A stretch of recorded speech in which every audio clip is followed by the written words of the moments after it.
My name's Helen Oxenbury and I'm an illustrator and I live in London. I didn't always want to do children's books.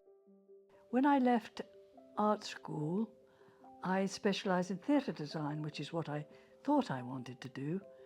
And I worked in theatres, in repertory theatres around England for a few years. And then I married John Birmingham, who was a very well-known illustrator at the time.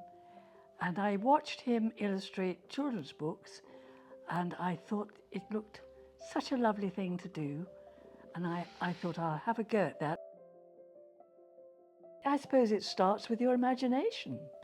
I mean, I see it in my head, and the big problem is getting it from your head, down your arm, and onto a piece of paper.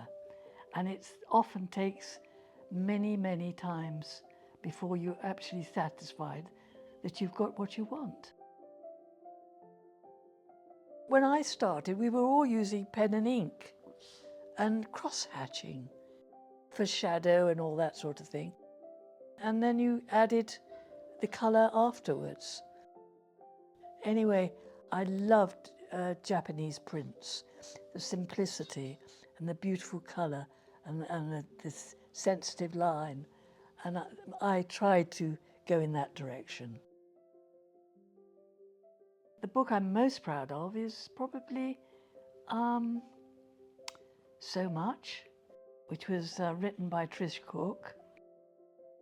There was a lovely, warm family to illustrate. I loved that. And I loved doing Bear Hunt because I loved the combination of the landscapes and the characters and the animals. I didn't expect Bear Hunt to be the success it is. I knew it was a good book. When it was first published, it went along quite nicely. Sales were quite good, quite a long time. But suddenly, for some reason, possibly the film, I'm not sure, it suddenly took off, which is a huge surprise to me. And also a surprise to Michael, I think, and a surprise to the publisher. Oh, I hope I impart fun. Mostly fun. I want them to enjoy it and not think, oh God, I've got to read this, I've got homework, I've got to read this page. And that it should be a wonderful thing to do. Helps them understand things. It helps them write. It helps them reading, especially reading. A picture book is a sort of stepping stone to reading, really. It,